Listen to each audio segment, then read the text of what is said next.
Good Wednesday morning, Market Chameleons, and everyone join us for the first time. Thanks for coming by and checking out the Market Chameleon pre-market show. Before we get started, please take a look at the share disclaimer. Be aware that neither Market Chameleon, Dimitri, or myself are registered investment advisors or a broker-dealer. If you're searching for investment advice, please reach out to a licensed professional. As always, this show is for informational purposes only concerning Market Chameleon tools and products. With that, good morning, D. Good morning, Will. How are you? Good. Yep, let Uh, me. little remembrance. Today is September 11th.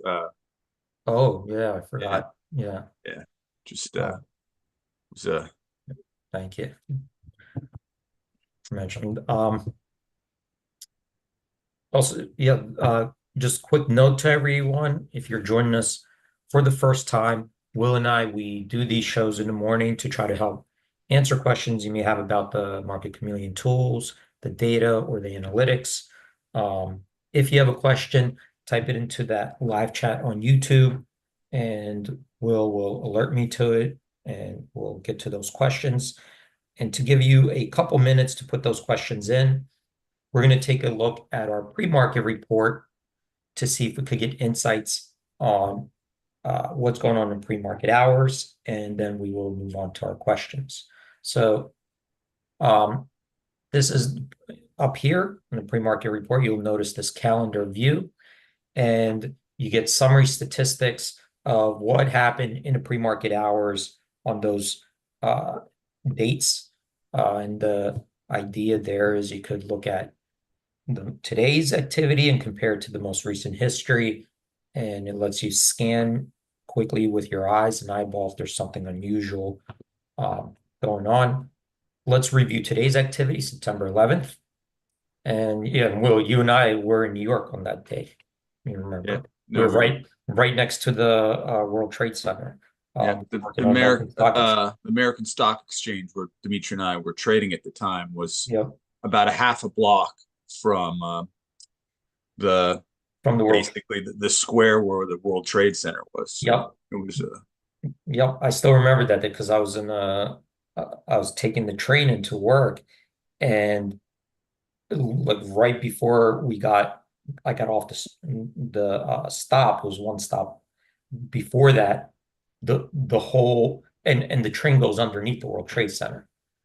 I felt the ground shaking, and everybody's like, "Well, that's strange. We've never seen that." And I got off at the next stop, they and when I stopped the got out, train, right, and forced you off. yeah, my stop was already the next stop, and I got off, and I looked at the street, and I just saw like burning stuff on the ground. It was like surreal. Like, what happened here? Um, yeah, that was a terrible day. Um, but let's let's continue on here. So on September 11th, uh, here we see that 338 stocks are trading higher today, 472 stocks trading lower. We have 286 million shares trading on up volume, 66 million on down volume, and we have $1.7 billion worth of stock trading higher, $3.4 billion worth of stock trading lower. And from that perspective, it looks like trading in the pre-market hours has a bearish bias. Let's look at it from a couple more perspectives, and then we will move on to our questions. I'm going to slide down, and now you get this more granular view of what's going on in pre-market trading. We have our most active stocks, our biggest percentage gainers, and biggest percentage decliners. Here I see 65 stocks made it onto our biggest percentage gainers list, 75 on our decliners. So that's also a little bit more bearish from that perspective. Now, to make it onto this list, uh, we do set certain thresholds in place for the trading activity, because stocks in a pre-market could have very low volume, they could have very low liquidity. If they meet our thresholds, then it could make it onto this list, and that will include small cap stocks. It could include like a preferred stock, an ETF. It could be any security listed on the exchange, even like a leveraged ETF or an inverse ETF. So to narrow down this group to further, we could use our filters above. And I like to mention this filter in my watch list. And this allows you to filter out this report or any other report that we have this filter available by the stocks that you saved in your own unique watch list. So if you just care about like 10 stocks, you could create a watch list and then you could filter out this report and see if anything matched up with your watch list.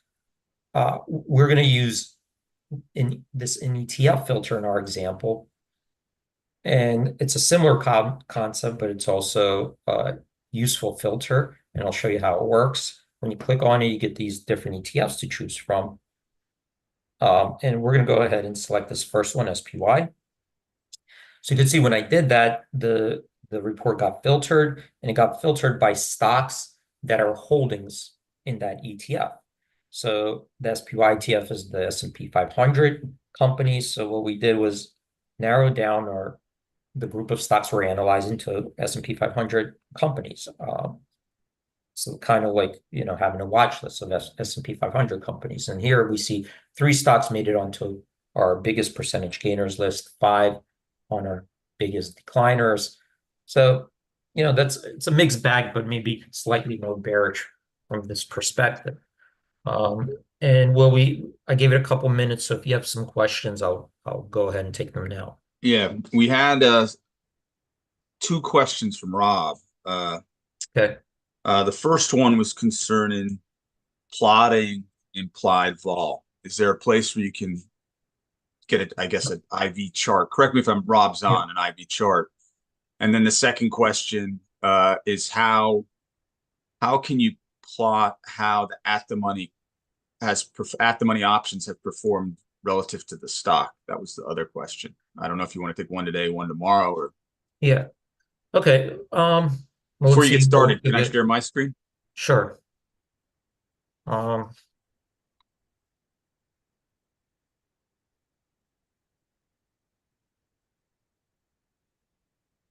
So were you going to do something, Will? Yeah, I'm going to. It's unfortunately the thing had dropped, so I got to reshare it. All right, I apologize about that. Let me just get it up. All right, there it is. It's just a disclaimer real quick. Okay. All right, you can take back the screen. Thank you. So let me share my screen here. And one of the questions, there are 2 questions. One of the questions is how do you plot implied volatility over time, the chart, an implied volatility chart. And how do you see the changes of the implied volatility relative to the stock price? So there are a couple different ways, or many different ways probably, to track implied volatility and even benchmark it. And I'll explain a little bit how that works. So I'm going to start out with SPY. Okay, we're on SPY. I just put it up here, and over here to the left we have this menu, and under volatility I selected implied volatility. So I'm going to close this here for a second to expand the screen, and we're going to slide down here to this chart. And when we talk about implied volatility, it's not something that, it's a derived value. So it's not like an asset that like trades, and not like SPY. There's actual trades, and you could see the price it trades at. Right, so these are actual trades, transactions, and it's a recorded price. The implied volatility is something different. It's taking an option price, putting it into a Black-Scholes model or in an option pricing model, and then saying, based on this price and my other inputs, which include certain assumptions that you may not know because the option pricing model needs future interest rates and dividends and there are other things in there that you may account for, like trading days and so forth. So you have this model, and the model requires you to put these inputs in, right? And then when you put those inputs in, you get this value, an implied volatility. And it's based on an option, right? So, but options are different. You have options with different expirations. You have options with different strikes. So how do you, and they could have many different implied volatilities, right? So you could have very different implied volatilities if you look at different options. And we could look at the options chain, but it's always the case. So how do we track then implied volatility? How do we graph it over time? Especially that you could have an option today,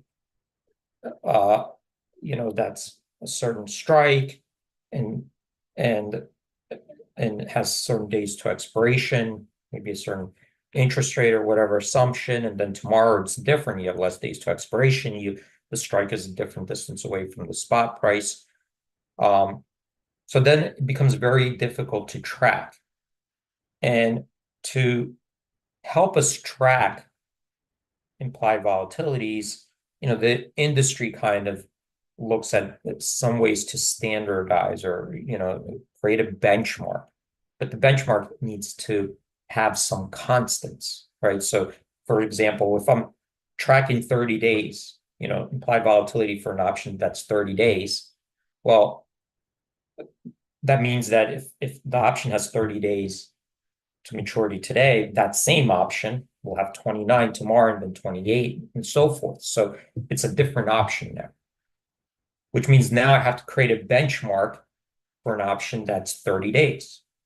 Well, if it doesn't exist, right? If a 30-day doesn't exist, I have to create a synthetic option. I have to say, okay, well, can I create a 30-day constant maturity option based on derived data, a formula with options surrounding or straddling 30 days. So I have to come up with a methodology basically that takes different expirations that straddle 30 days, come up with a weighting scheme.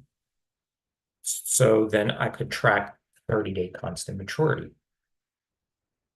In addition to that, as the stock moves, right? You could have a strike, an option that's at the money, but tomorrow the stock could go in one direction and now the option is very deep in the money, or it could be very far out of the money.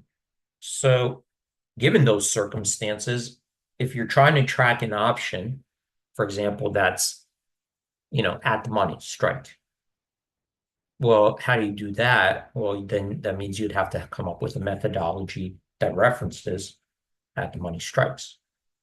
So that's what this 30-day constant maturity implied volatility is. This is similar. So the VIX is also a formula. It's a derived value that the CBOE created, and they allow you to trade that derived value, right? So it's basically, a VIX isn't like, it's not like something you could, really own. You're just basically, you're basically using it, as a benchmark, that you're betting on the outcome, the future outcome of that benchmark. So this here is a little bit different than the VIX. This is, we track the at the money strikes. The VIX kind of does something different where they look at all the strikes with different weighted averages and exceptions here and there. So we just concentrate on the at the money. That's our methodology. I think it's a little bit more stable because when you have wings involved and you have to account for different things, it becomes a little bit less stable. So this one looks at the options that surround the at the money. So it does take weightings of the strikes, but they have to be around at the money. So now we have this benchmark, all right, index, let's call it. It's an index, it's a derived value, an index.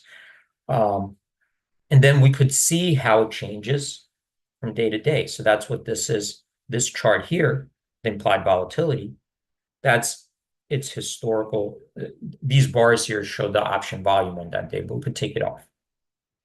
So just, to make it a little bit cleaner. So this is what the implied volatility did for the 1 year. We could go back 3 years or whatever, but let's just say stay in the 1 year. And if we wanted to see kind of, well, how did this change relative to the stock price? And here's the stock price. So this is SPY for the year. This is the corresponding 30-day implied volatility. And we could see here that implied volatility kind of just, it bounces around, right? It does bounce around. There's like a spike up here, it looks like, and then it came back in, but the spike corresponded to a drop in the SPY underlying with you can see here an increased volume in the stock. Let's put up the option volume. All right, so it doesn't look like a big spike there in the option volume, relative to the history, but we did see a big spike here in the stock volume with a dip in SPY, which makes kind of sense why this implied volatility then spiked, because that's usually how things work, right? Where the market, when it goes down, there's more uncertainty, tends to be less orderly on the way down, right? Especially if you have lots of, people are trying to get out or the bids start disappearing. Because when it goes down, probably with some kind of bad news or uncertainty, or so when we see that, that this spike in implied volatility would make sense given just what the stock did here. And we could kind of see, well, what did the SPY do? Like, so from over here, October 31st, it just kept climbing. Here, we could put the 20-day moving average or 50-day moving average. So we could just see it's kind of just been trending higher. And the implied volatility was bouncing around, but kind of over here, around the 12, between 10 and 12, I'm just eyeballing range with this little spike. So that's one way just to get a generalization, right? A general idea of what the implied volatility may be doing.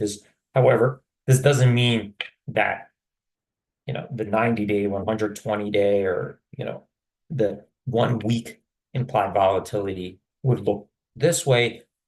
The 30-day constant maturity, it's kind of an industry standard, and it's really, I think, why it was because usually when new options got listed historically, they were monthly, right? So we didn't have always, even now we have weeklies, but it's not for every stock, right? We even have like daily options, I think, but that's not for every stock. But usually you have like for a monthly option, right? So that's why the industry, if we go back further in time, right? Going back further and further, at some point even SPY didn't have daily options, and go back far enough, maybe it didn't have weekly options.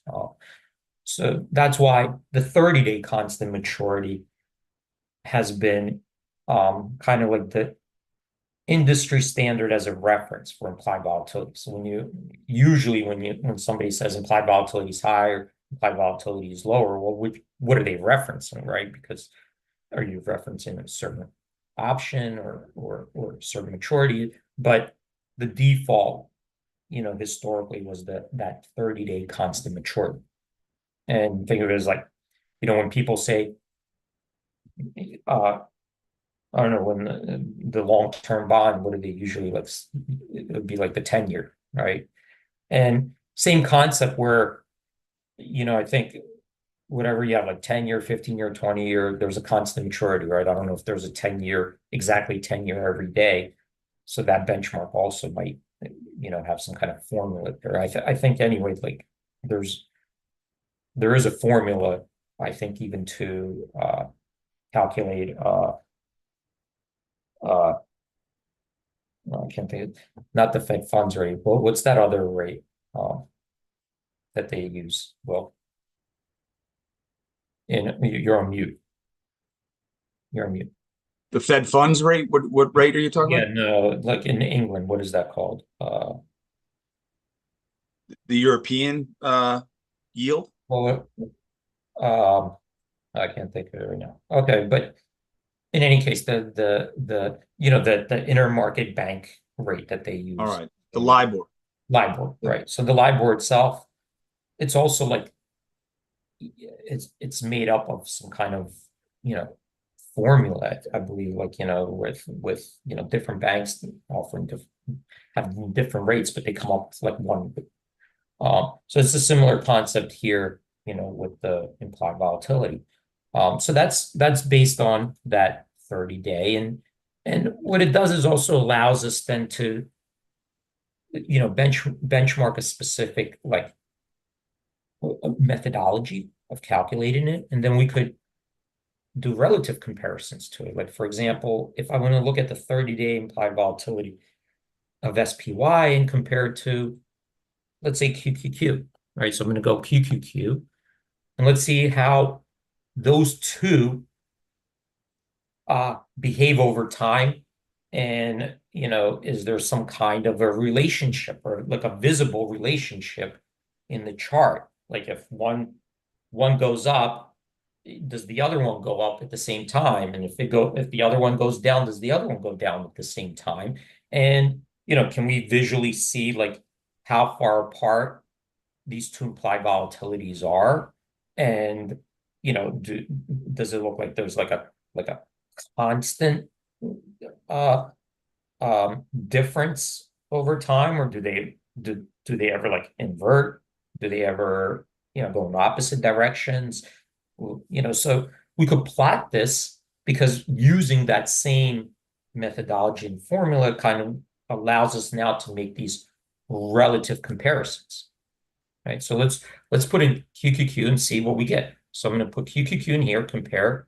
I'm going to hit this, and now we see over here, I'm going to hover over. QQQ is in a red. SPY is in this green. Okay. And just looking at the 1 year chart, what do we notice?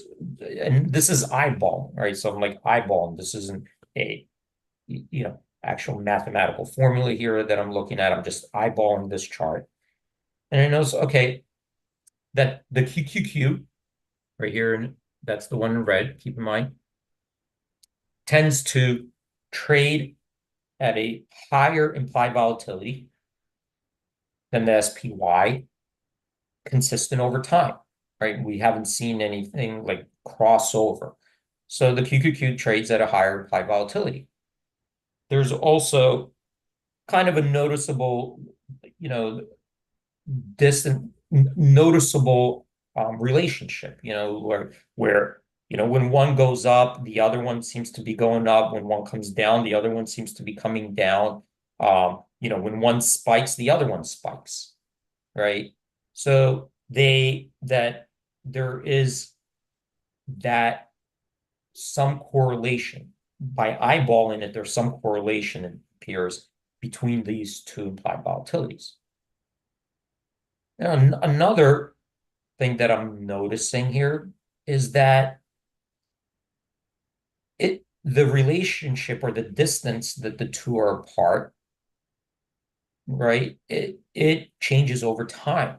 Like look when the spike happens here, you know, they came closer together. To me, it looks like they came a little bit closer together. Well, at least in this one spot, right? They started to converge closer, and they seem to be further apart, right? These distances further apart when implied volatility is lower and stable. So just looking at this, and of course I'm eyeballing that, have to confirm it, like just run the numbers. You can download this data and run the numbers.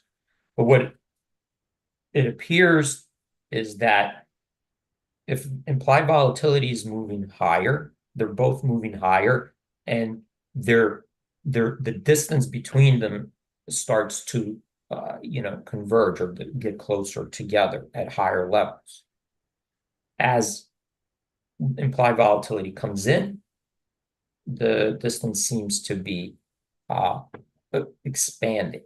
Not great, so it seems like there's some constraints here because we don't see really big expansions. So, like we don't see these really far apart, and these they get close together, but they don't quite touch. So just eyeballing this, to me it looks like, okay, there's a relationship here. There's some kind of range between how far apart they go, right? They don't seem to invert here. We could go further out. Let's see. Here's 3 years. So 3 years also, we don't see them inverting.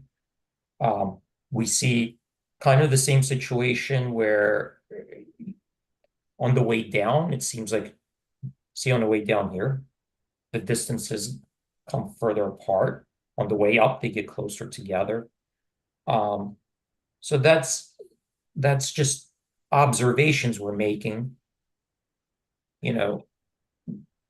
by comparing those two implied volatilities to benchmarks. So maybe tomorrow we could go to an individual option and look at it, but I wanted to just kind of cover this part today.